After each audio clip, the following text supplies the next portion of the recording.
Thank you. Thank you so much for having me here. I've had such an amazing afternoon sort of trying to navigate worlds that are simultaneously incredibly fascinating for me, LARP, game design, comparative planetology, and yet somewhat unfamiliar. So I hope to learn more over the next couple of days, but thank you so much for inviting me. So I thought I'd do maybe two things, maybe more, we'll see. Because I believe that I was prompted to speak about Songs for the Changing Seasons from the point of view of feelings and theories and fears around ends of worlds and possibly beginnings of other worlds, or end of the world, or multiple. And it reminded me of a series of 3 trips that I took to Latin America last year, after which I completely unprompted wrote a sort of bit of a memory of that experience. And in that tiny little memory are quite a lot of the, I guess, sort of ideas and propositions and suggestions that I would like to make to you around kind of what the role of culture and art is in making sense of the end of the world, or an end of a world, or the ends of the world. What those roles are, what culture does, why it's been here through all the ends of all the worlds, and what sort of happens in that moment of transition, perhaps through what happens to culture and art, but also what happens through culture and art. I'm making a massive claim for what I'm going to do over the next 45 minutes, but let's see. So 10 minutes of a text, and then I'll just tell you some stories. Under this bright, overcast sky, the Paraná River is a light shade of brown, almost pink. From a car window driving through Rosario in Argentina, I briefly mistake the water for sand, a long, large beach like the ones you might find at low tide in some parts of Ireland. Beginning in the mid-1800s, Rosario's privileged position on the banks of the river made it one of Argentina's most important commercial ports. With an influx of foreign money and influence, many of it Italian in the late 1800s, the city grew frantically, quickly, spreading widely atop its wetland ecosystems. The cemetery filled with the names of Italian business people, while Italian architects built their tombs. We wander around the city of the dead with an art historian, Lorena Mugelar, an expert in Rosario's modernism, looking for the signs of architect Luigi Fontana's booming funerary sculpture design business and his illegitimate son Lucio Fontana's earliest ever works, simultaneously defiant of and faithful to the family's legacy. Newspaper clippings from the early 1900s depict Rosario as a port city in the way you'd imagine a port city: wealth, drugs, futurism, violence, some kind of anything-goes sexual permissiveness. Today, soy, and narcotráfico are what you hear most commonly spoken by Rosarinos when talking about the city's problem. Same transportation methods, same levels of devastation. Container ships pass by all night long in relative silence. But Rosario has also had it hard over the last years. An intensification of the conflicts between local drug cartels has meant that murders have skyrocketed since 2018. Families with young children who can afford to think so contemplate moving away. Quote, "Children get hit in the crossfire," they say. "We are tired." And then, of course, there have been the fires. By the time I arrive at Rosario, the air is clear.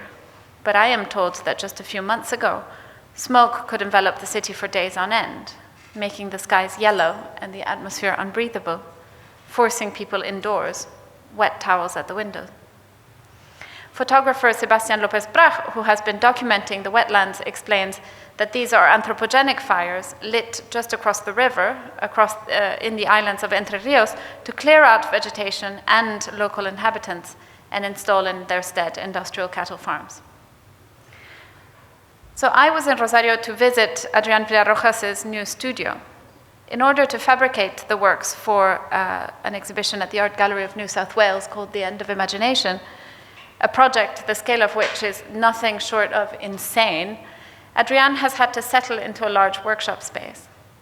I'm not a studio artist, he explains to me, and this is indeed true, because many of his projects take place on site, where they might remain for a while, often clay concrete sculptures, and sometimes they return to the earth, but this project is different. The end of imagination began by building worlds digitally, worlds in which the artist would place objects, imaginary creatures, monuments, materials, landscapes, and beings of all kinds.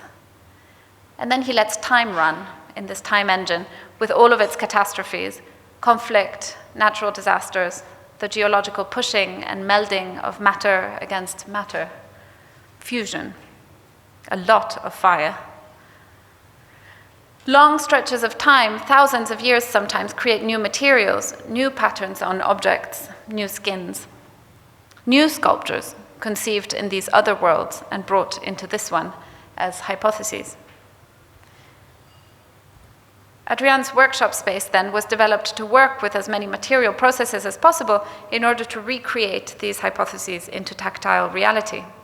In short, making worlds that in turn make sculptures, the digital worlds, the ecosystems of Rosario, the ecologies of the studio.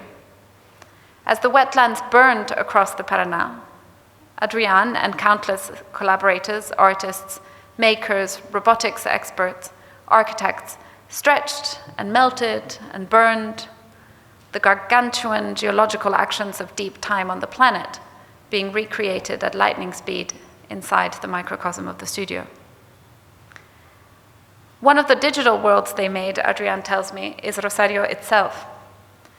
In the beautifully designed exhibition catalog, screenshots of the digital worlds and shots taken by López Brach of actual wetlands on fire are juxtaposed in such a way that even the catalog's editorial director herself takes a beat before being able to confirm which one is which. For years, the artist has insisted that Rosario is an agent in the making of his works, and this agency is human and more than human at the same time. And maybe you have to actually be there to realize it. Plastics and scraps from around the city's recycling facilities are spotted by the eye of the artist's father and reconfigured by dozens of hands, pliers, printers, and drills. Photos from the most active months of preparations for the Sydney works show the entire studio creating not only art, but the processes to get to it too. In fact, it's a little bit like making, but in reverse. You start with knowing what the final thing will be like, and it is only in the process of getting there that you find yourself having to invent the machines, the materials, the support structures, the instruments and tools that can make it possible. A world that begins with the end of that world and ends with the making sense of its making. Briefly, of course, I wonder whether particles of smoke from outside the windows in Rosario may have somehow ended up in Sydney, stuck or fused into the sculptures. In Rosario's Museum of History and Anthropology, the director Pablo Montini looks at the collection with new and careful eyes. The programmatic displacement and genocide of pueblos originarios that has gone hand in hand with the terraforming of this landscape remains, for the most part, all but invisible in everyday culture and in most museums. Of Rosario's collection, very few artworks survive from the region, while the bulk of the Precolombino collection harks from the Andes, much further north, where most of the material wealth was concentrated. Montini shows us examples of what he calls arte colonial, Christian-themed paintings, sculpture, and silverware dating roughly between 1500 and 1800. A world ends, Italian anthropologist Ernesto de Martino reminds us, when the signs of that world are no longer readable. Forced into practicing an imported new cult that is fairly nonsensical, local indigenous artists hide local pigments fundamental to sacred rites in the images as halos to Christian figures. They hide in dresses and fabrics the shapes of familiar seeds and animals. Madonnas take the shape of mountains. This is syncretism at play, of course, spelling the survivance of a few vestiges, a few leftovers of a culture or a world in the face of extinction. As in Villarrojas' digital world, time and trauma reveal relationships, and yesteryear's missionary colonial genocide molds and stretches into new forms and new objects that are just as terrifying today. Political powerlessness, abject poverty, inequity baked into the system since forever. And this has been the case in much of my recent experience of Latin America. The front line, both campesino and indigenous struggles for water, seed justice, decontamination, and land sovereignty that I read about so frequently in London appear cloaked in complete silence in the daily lives of the middle classes in the continent's large cities, from Santiago to Buenos Aires, from Rosario to Lima. In Argentina, it is illegal to plant seeds for commercial use that have not been patented by the multinational corporations. Artist Adriana Bustos, whose practice traces the ancient and contemporary instantiations of power and empire, tells me this while walking around her exhibition in the neighborhood of La Boca in Buenos Aires. A project she runs with a number of indigenous women conserves and plants, quote, illegal seeds in art gardens, which require special dispensation because they are artworks in order to avoid seed laws. I ask her then whether hiding a garden as an artwork could be a reasonable strategy to multiply these gardens in places where they may be scarce. It makes me think about ways art organizations have plenty of chances to contribute to this larger sense of purpose, by hook or by crook. Further away, in Santiago de Chile, and some weeks before, artist Patricia Dominguez walked with me around an exhibition on shamanism at the Museo de Arte Precolombino in the city's center. Having trained in botanical illustration, Dominguez now runs workshops on decolonial botany for artists. Her interviews to medicine men and women in the Mapuche regions tell stories of ancestral connections between plants, people, and places in the face of persistent and relentless breakdown. In private, Patricia paints visions of plant mothers and machine hybrids. The deep future and deep past meet around the works, closing a loop. So, what is ecological practice? I ask myself and Adrian this question in the late afternoon as we are about to leave the studio, headed to watch Argentina play a friendly with the extended Rosarino family at a restaurant. Given the breadth of possible approaches to this question, I wonder this: whether ecological practices today may be, in all their multiple possible forms, ones that consciously make themselves aware of the fact that they grow, exist in, and belong to this planet. That we, at all moments of the day and night, and everything we do and choose and leave and destroy and repair, are all part of this planet, all of the time. And that in asking themselves then what to do with this fact, these practices, these ecological practices offer meaning, be they poetic or practical, honestly, I'm not at all picky, through gestures of repair, or of making sense, or of making world, or also, one could just say, gestures of love. So that was a text that I wrote about a year and a half ago, encountering the syncretism that is left in these very small kind of cracks of moments and places, in places where worlds have effectively completely ended, and often at the hands of empire. But what I find working as a curator today is that most of the time when we try to talk about what culture's role in the face of planetary breakdown, the polycrisis, and in the face of the end of the world, really, when we investigate that, when we ask this question, the answer tends to be almost always the same one. It's often, well, artists have a role to raise awareness or to sort of mobilize people. That's always a little bit fuzzy. And the other one tends to be solutions-based, create solutions, be inventive. And then there's another one which has to do with reducing art's own impact, which honestly is not particularly impactful as it is. And what I have been working with, and in part because in early 2023 I had the incredible privilege to read a book by an author and educator called Vanessa Machado de Oliveira called Hospicing Modernity. which completely changed my attitude to what my own sense of purpose as a curator working on art and ecology might be, is I would sort of suggest slightly different avenues for thought around this kind of role of art and culture. And so I thought I'd weave some concepts and ideas and tentative offerings around different ends and different worlds, different habits of mind that can be useful in navigating this particular area's multiple ends of the world, the way in which planetary scale catastrophic unfoldings are having unevenly distributed and unevenly conceivable effects on lives, landscapes, and livelihoods. Along the way, I'll focus on a few projects that I've had the chance to be involved with as a curator, and how this trajectory led me to where we are now, somewhere at the meeting point of mourning, grief, ends of worlds, planetary belonging, art, culture, and a kind of ecological, theological, erotic disillusion of self. When we look at animals and plants, we often witness a kind of preparation upon the changing of the seasons. An evolutionary dance, we might call it, between weather and choice, where the very first hints of a transformation prompt a withdrawal of nutrients from leaves, the springing up of shoots and buds, the storing of foods and fats, the building of burrows and nests.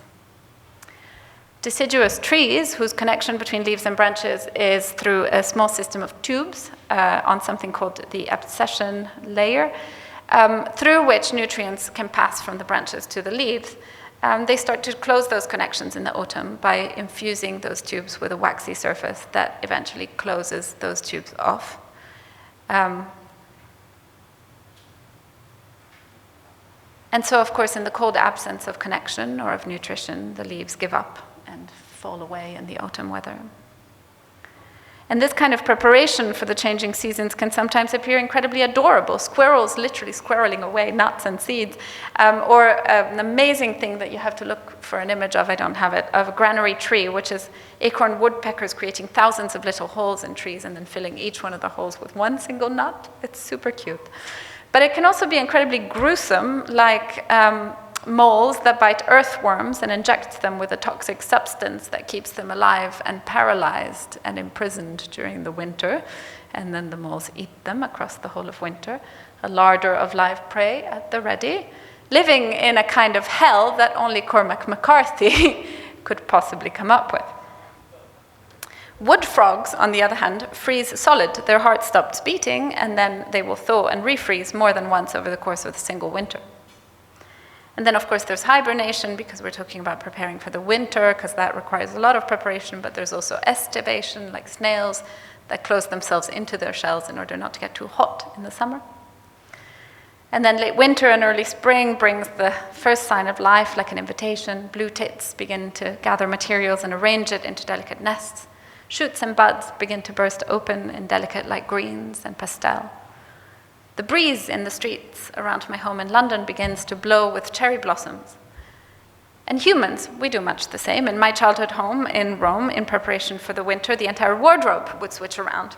So summer clothes would disappear in the top parts of the cupboard, and the massive winter things would come down. And I wouldn't see those summer clothes again for months, and then what a celebration of sort of naked shoulders and naked legs when those clothes indeed returned at the beginning of spring. So the self-evident point I'm trying to describe, of course, is that things change as the seasons change. Whether we are wood frog or oak or earthworm, human or bluebell, rings on a tree mark passages of heat and cold, each ring, of course, an adaptation, each year a new loss and a new creation. And in the face of the changing seasons, more than human beings may not know what lies ahead in many ways, or more likely they may not care at all, but they know how to prepare for it. And that, of course, is what makes heartbreaking news when entire species migration or pollinating rhythms are thrown off course by a false start of a season or the protected end of one in today's angry and fickle weather.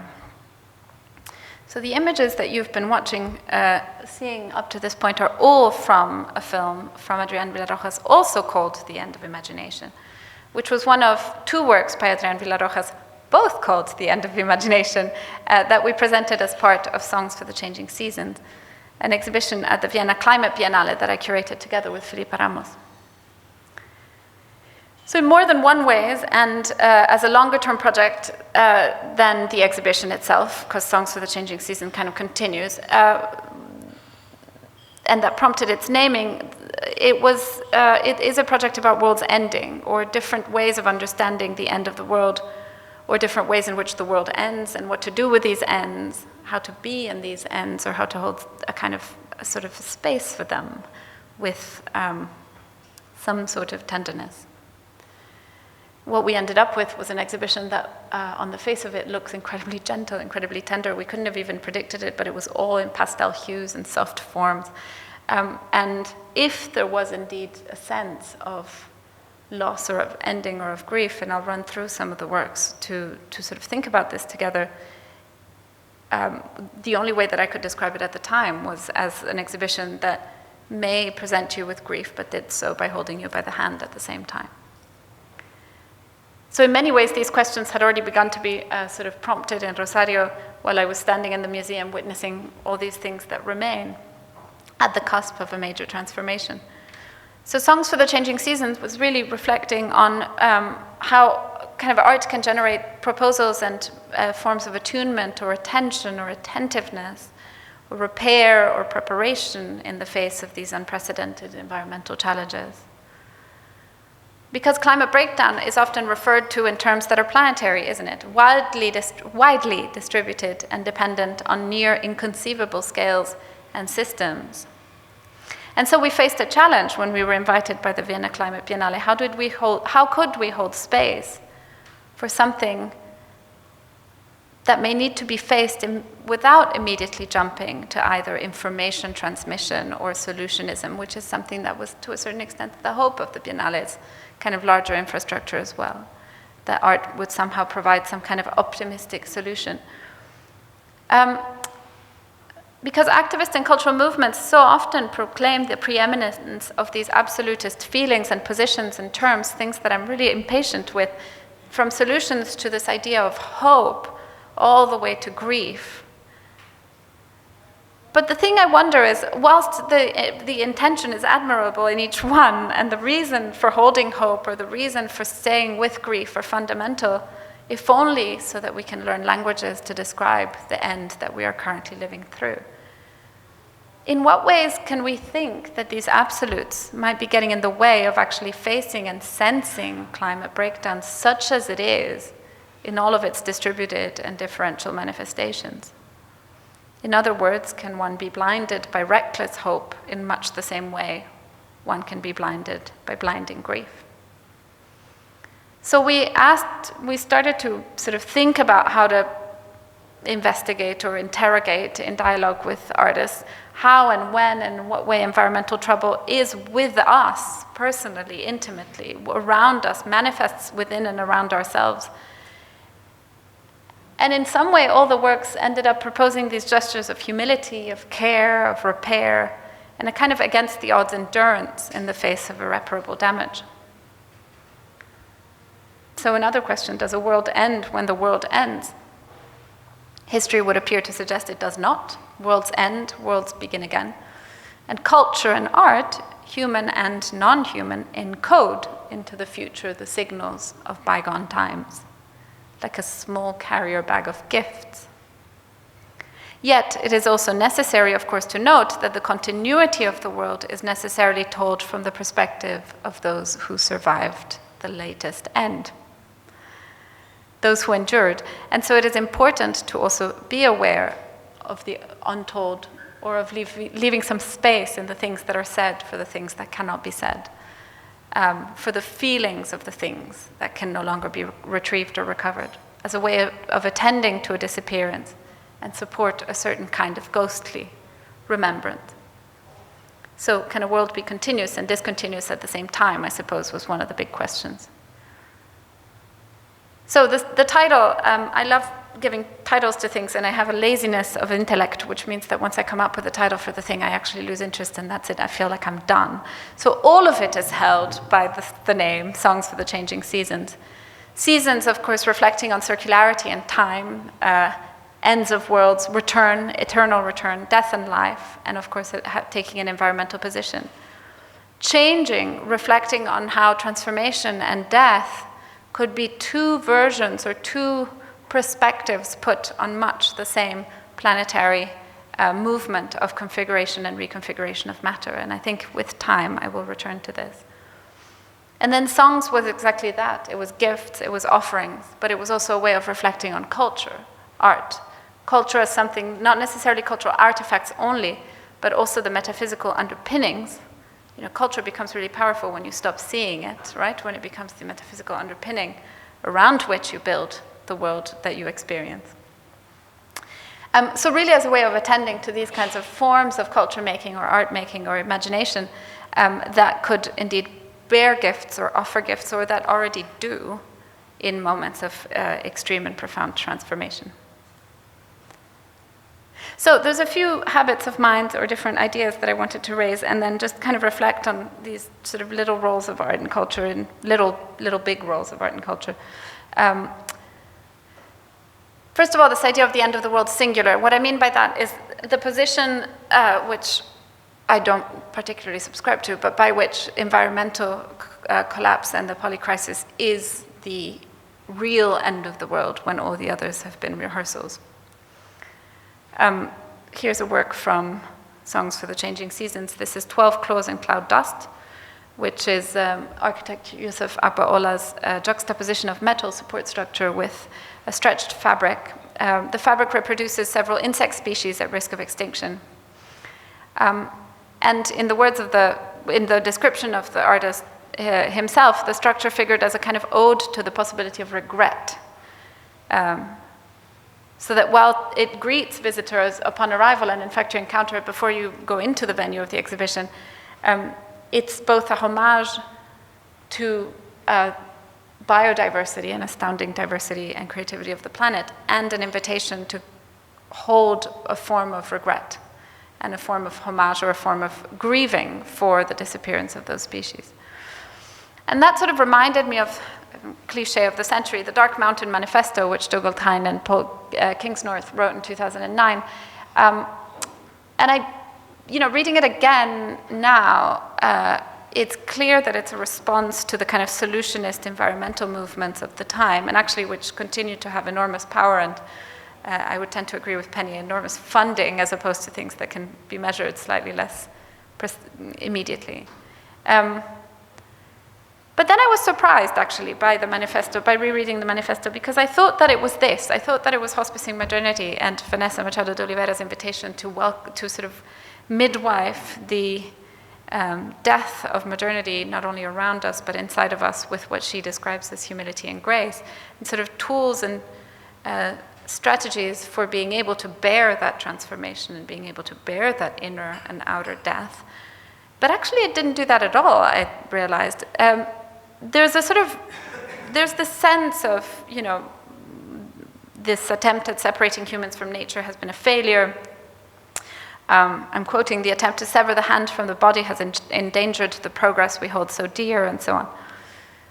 And most significantly of all, there is an underlying darkness at the root of everything we have built, something upon which that thin crust of lava is balanced, and so on.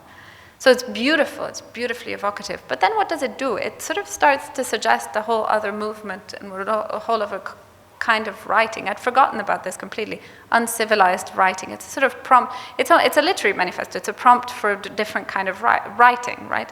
A little bit like Amitav Ghosh when he writes in The Great Derangement that the failure of, let's say, the modern novel to attend to something as vastly, widely, and unevenly distributed as climate breakdown is indeed a failure of imagination, and that it is through kind of art forms that we can recover that sense.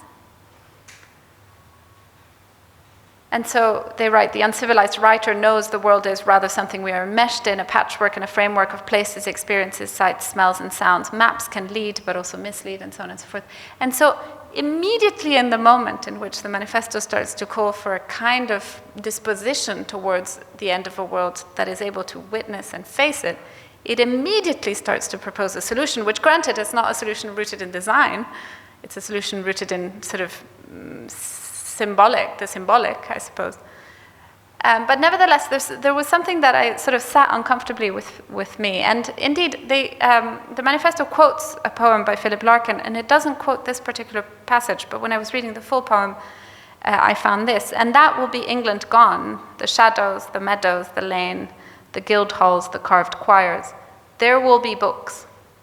It will linger on in galleries, but all that remains for us will be concrete and tires. Now that prompts 3 questions for me as someone who really works with books and galleries. 1, is it possible that this idea of we have done too much of this, we have separated too much of that, we have separated the human from nature and so on, is kind of obfuscating the possibility that it is meaning itself that is untethering? That in the words of De Martino, this world is ending because we're no longer able to share and understand the symbolic layer, the meaning making of this particular civilization. The bubble, therefore, the bubble of which the Dark Mountain Manifesto speaks, is not of an untethering of human from nature, but rather of concept from earth, from matter. An untethering as though we lived in the symbolic realm and not at all in the earthly realm. And also this question of there will be books, but for us, as though books are not us. And so this really separation and kind of,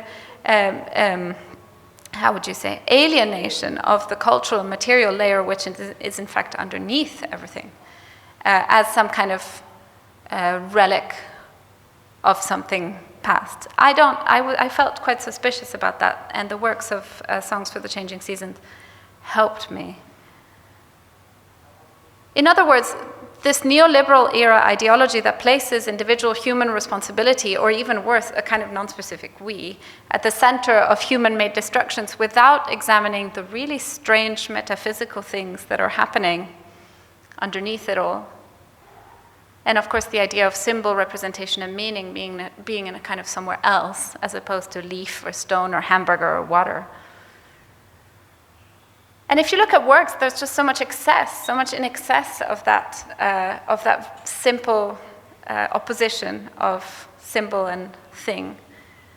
This is, they came to us without a word. It's a set of drawings by the artist Joan Jonas, which is also a kind of remainder of a performance of drawing, which comes from a book of illustrations of fish in Japan.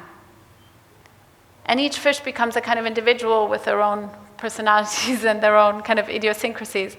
And to a certain extent, Joan imagined it as an ode to the astounding variety of fish species in this book that she encountered. But really what it did in the exhibition, and I don't know if I can explain it very well in words, but what it did phenomenologically in the exhibition was actually welcoming you in to a kind of thinking space, for which this installation was a kind of a portal. And so it does more than commemorate or than symbolically represent. It does more than that. It creates it holds a kind of a space for something. Now, there is no such thing as death. And we are temporary thickenings of smaller forms of matter. This is a work called Ayayu, a word that means soul or spirit in Aymara, spoken in Aymara communities across Bolivia, Peru, and Chile. Natalia Montoya, who worked on this, worked with a local bakery in Vienna for several weeks and developed these figures that are inspired by the figure of the Tantawawa, which are small, decorated, human-shaped. They're not only humans in her piece, but bread sculptures that are used in funerary tradition in Andean cultures. And amongst the figures, she also writes the sentence in Aymara, which means in English, "We will return in millions," which to this day is a kind of slogan of Andean struggles. Now, what I find quite beautiful about this is the, of course, metabolic principle that it brings into being. That is to say that in a funerary context, you would be making food in such a way that you would be reminded of the fact that a death is actually the creation of food for a wider ecosystem. And of course, there is a fundamental paradox. The fundamental paradox exists. There is no beginning before the beginning. It's impossible to imagine the end of the end. Both positions preclude a place from which the beginning can be observed from before the beginning or the end from after the end, of course. And if you're imagining these statements in visual forms, you're probably imagining a line, beginning and end, or beginning and end, depending on which culture roots you. But instead, really, we can talk of transformation, can't we? Every transformation is a death. Every death is a form of transformation. And here, Dominique Knowles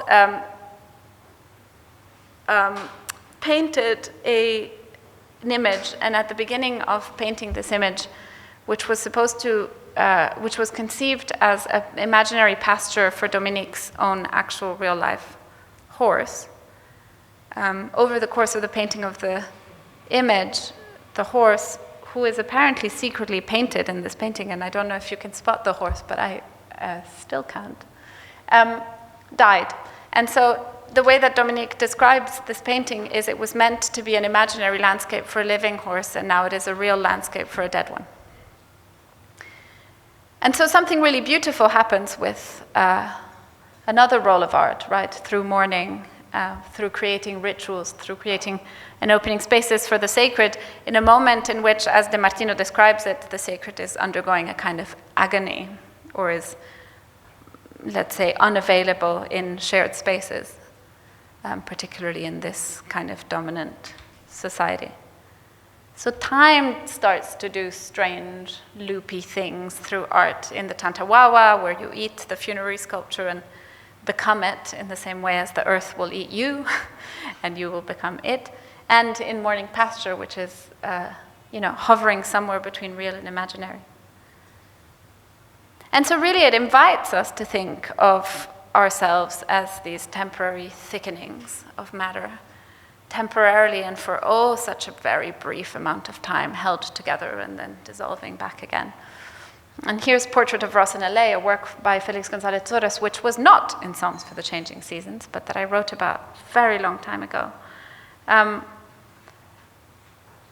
As he describes, I'm giving you this sugary thing. You put it in your mouth and suck on someone else's body. It's very hot.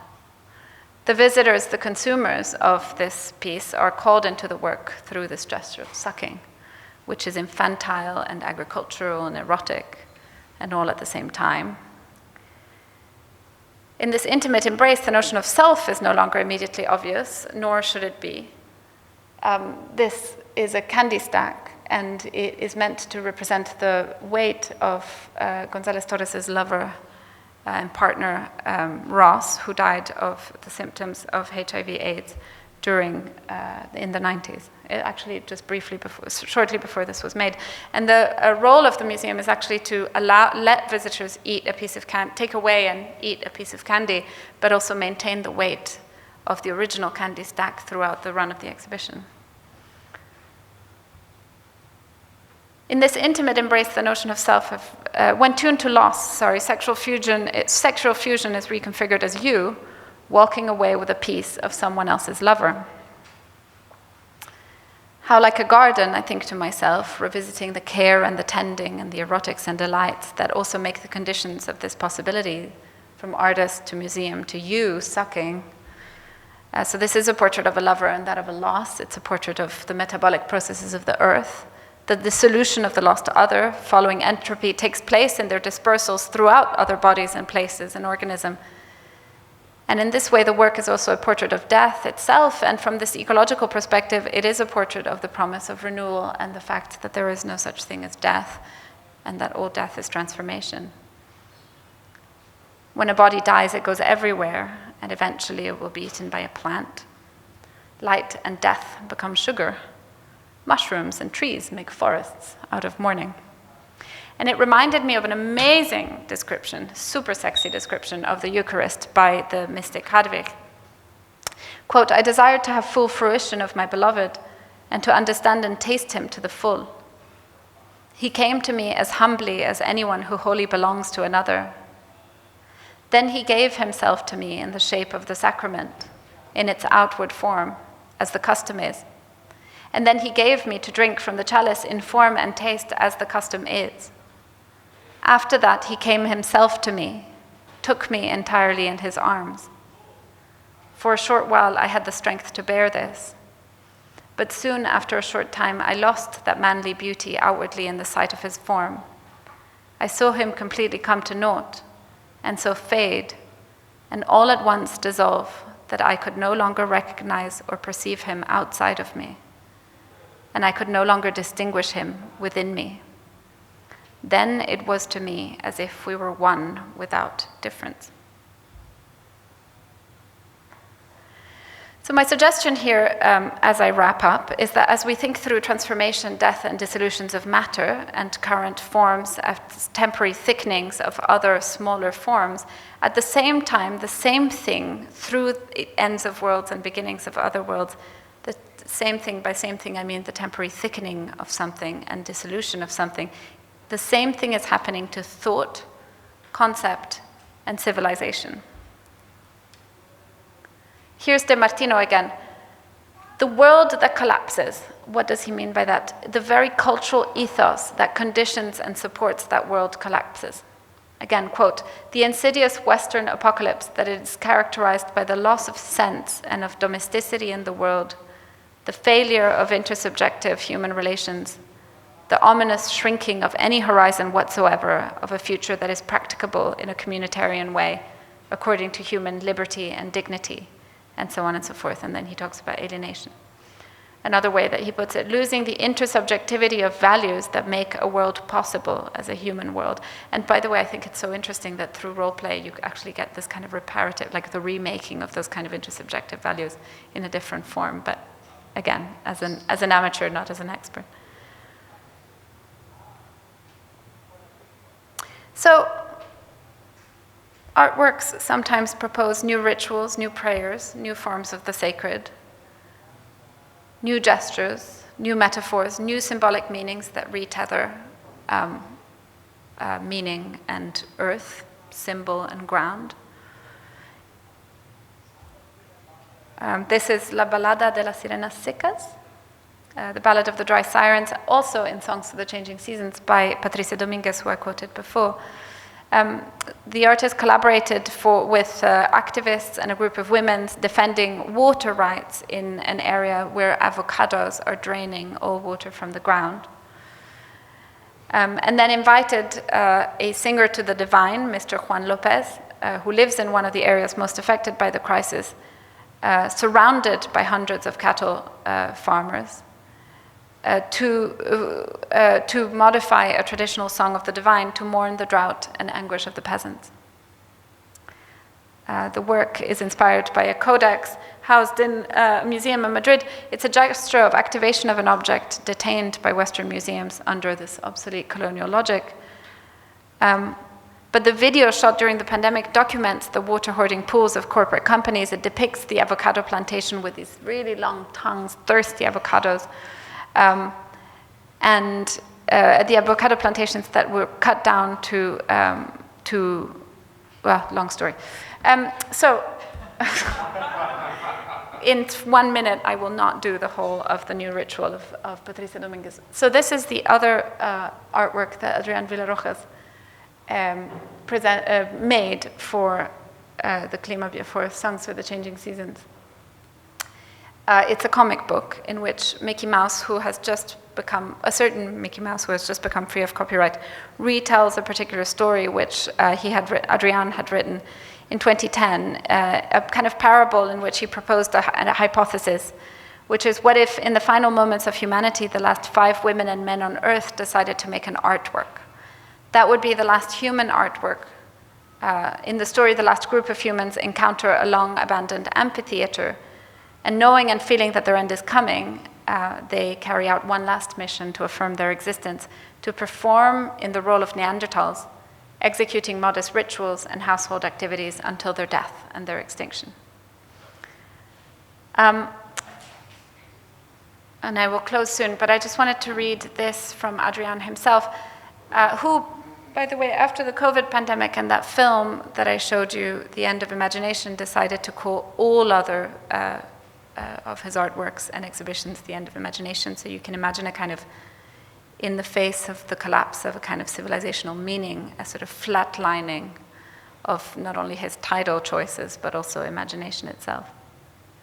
But he writes, there is one beautiful paradoxical gift as a result of this last artistic operation, that is the play, the Neanderthal play.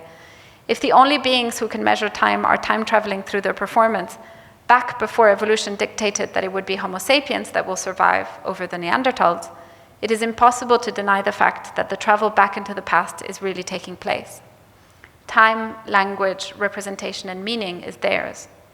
Traveling in the negative direction to the arrow of time, denied by Einstein's theory of relativity, is in this case perfectly possible and achievable through art. The space-time is thus exposed to one last ghastly and dissonant fold, like two mirrors or two microphones facing each other and producing an infinite audio feedback. With this act, we arrive to the shores of anthropocentric representational systems, or to the very shores of art, its ultimate ending. Now, speaking of facing and speaking of endings, and to close, perhaps some letting go, I'm going to quote Vanessa's book only once. She is unbelievably important, and I am shocked and incredibly disappointed in myself that I'm not mentioning her and quoting her more in this talk. But maybe she is now gone into the kind of invisible cultural, metaphysical underpinning of everything. She writes, allow what is agonizing within you to die without trying to rescue the old state and its sensation of familiarity, coherence, and stability. Remember that the wider metabolism needs this space being cleared by the death of the old in order to strengthen its tether to you. And so, when we think of art and what art's role is in the face of the ends of worlds, something like this, Ettore Spalletti, Italian artist who designed the interiors of a morgue in France, is kind of a very literal representation of what art also does, which is to hold these kernels of meaning in such a way that they can survive the storm, that they can exist as the new is being birthed into being. And I was reminded of a very famous poem by Mary Oliver, which ends like this. To live in this world, you must be able to do three things. To love what is mortal, to hold it against your bones, knowing your own life depends on it, and, when the time comes to let it go, to let it go. Thank you.